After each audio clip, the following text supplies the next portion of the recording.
করার কিছু নাই।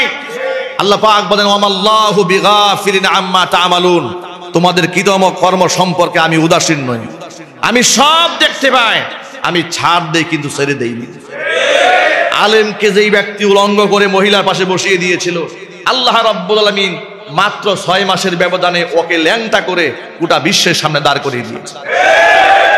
সুতরাং এই কথা রেকর্ড হচ্ছে। এখানে কে আওয়ামী লীগ, কে বিএনপি, কে জাতীয় পার্টি, জামাত, এটা মূল উদ্দেশ্য নয়। সবক নিতে হবে সকলকে।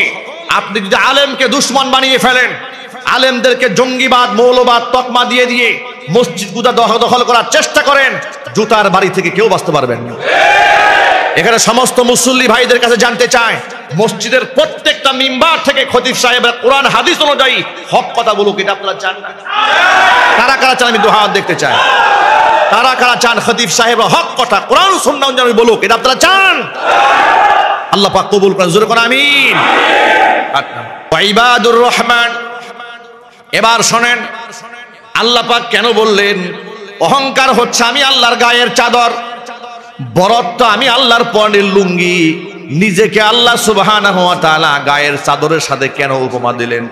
এর মূল কারণ হচ্ছে অহংকার হচ্ছে আমি আল্লাহর গায়ের চাদর। মানে অহংকার যদি কেউ করে, সেই ব্যক্তি আমার ছোটখাটো অপমান করে না, আমার গায়ের জামা ধরে টান দেয়। গায়ের জামা ধরে টান দিলে অপমান কম না বেশি? আল্লাহ পাক বলেন কোন বান্দা যদি অহংকার করে, আমি ঠিক সেরকম অপমান বোধ করি তোমাদের গায়ের জামা ছিঁড়লে তোমরা যেন অপমান বোধ করো। ওয়াল আজমাতু ইজারি, নিজে আমি খুব বড়। দেখবেন যে কোনো একটা মহল্লায় গেছে, পরিবেশে গেছে, কিছু লোক সিমসাম লোকেরা বসে আছে, উনি ওখানে গিয়ে ইচ্ছা করে অনর্থক অকারণে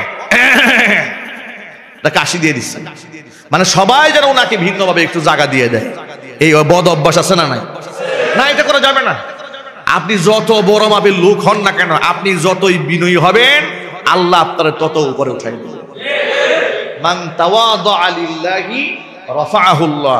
আপনি আল্লাহর জন্য নিজেকে যত ছোট ভাববেন, আল্লাহ আপনার তত বড় বানাবেন। আর আপনি যত নিজেকে বড় মনে করবেন, আল্লাহ আপনাকে তত ছোট বানায় দেবে, আপনার কোনো সম্মান থাকবে না। এই জন্য আলেম থেকে শুরু করে পীর বুজুর্গ থেকে শুরু করে একদম নেতৃস্থানীয় ব্যক্তিবর্গ থেকে শুরু করে শিল্পপতি, ব্যবসায়ী ভাইদের প্রত্যেকটা মানুষের মাইন্ডেড এমন হতে হবে, আমি আল্লাহর গোলাম ছাড়া আমার কোনো পরিচয় নেই। কথা বলেন ঠিক কিনা? বলেন আমরা কি জুড়ে বলেন তো? কার গোলাম? আমাদের কোনো অহংকার আছে? অহংকার করার মতো কিছু আছে? কিচ্ছু নাই। অহংকার করার মতো আমার আপনার কিচ্ছু নাই। সব কিছুর মালিক আল্লাহ রাব্বুল। আল্লাহ পাক বলেন অহংকার আমার গায়ের চাদর, খবরদার জামা ধরে টান দিবে না। এরপরে নিজেকে খুব বড় মনে করবা না। তুমি যদি বড় মনে করো, মনে রাখবা আমি আল্লাহর লুঙ্গি ধরে টান দেওয়া হয়। আর এই আচরণ দুনিয়াতে যার হবে, শোনো তার সাথে আমার আচরণটা কি হবে শোনো। কিয়ামতের দিন এই সমস্ত ব্যক্তিরা মানুষের আকৃতিতে উঠবে, কিন্তু দেখতে এরা পিঁপড়ার মতো ছোট আকৃতিতে হবে। ছোট্ট ছোট্ট পিঁপড়ার আকৃতিতে মানুষগুলো হাসরের ময়দানে উঠবে। ওদেরকে ধাওয়া করা হবে। ফেরেশতা কুল যখন ধাওয়া দেবে, তখন তারা একটা সমুদ্রের দিকে দৌড় দিবে, নদীর দিকে একটা দৌড় দিবে। যেদের নদীর মধ্যে স্বাভাবিক পানি থাকবে না, ওই নদীর মধ্যে থাকবে তিনাতুল খাবাল, বুসাল নামক নদী। নদীর নাম হচ্ছে বুসাল, জাহান্নামের ভেতরে তিনাতুল খাবাল এখানে থাকবে। হাদিস শরীফের মধ্যে এসেছে, সাহাবায়ে কেরাম জানতে চাইলেন ওমা তিনাতুল খাবাল ইয়া রাসূলুল্লাহ, হে আল্লাহর রাসূল তিনাতুল খাবাল কি জিনিস? নবী করিম সাল্লাল্লাহু আলাইহি ওয়াসাল্লাম বললেন জাহান্নামীদের রক্ত এবং পুজ, জাহান্নামীদের রক্ত এবং পুজ গলিত হয়ে একটা সাগরে পরিণত হয়ে যাবে, একটা নদীতে পরিণত হবে। সেই নদীর নাম হচ্ছে বুসাল। এই বুসাল নদীর দিকে ওদেরকে ধাওয়া করা হবে। ওরা সেখানে যাবে, উত্তপ্ত টকবক করে থাকবে জাহান্নামীদের রক্ত এবং পুজগুলা। সেই পুজের মধ্যে থেকে ফেলে দেওয়া হবে। ওই পুজগুলো তারা খেতে থাকবে, যারা এই পৃথিবীর মধ্যে অহংকার প্রদর্শন করবে। আল্লাহ যেন অহংকারের মতো জঘন্য পাপাচার থেকে আমাদেরকে হেফাজত করে। অহংকার বশত অনেক সময় বড় লোকেরা গরিবদেরকে সালাম দিতে চায় না, বাড়ির মালিক হয়ে গেলে ভাড়াটিয়াদেরকে সালাম দিতে চায় না, গাড়ির মালিক হয়ে গেলে ড্রাইভারকে সালাম দিতে চায় না, খতিব সাহেব হয়ে গেলে মুয়াজ্জিনকে সালাম দিতে চায় না, পীর সাহেব হয়ে গেলে মুরিদকে সালাম দিতে চায় না, আছে না? বড় নেতা হয়ে গেলে ছোট নেতাকে সালাম দিতে চায় না।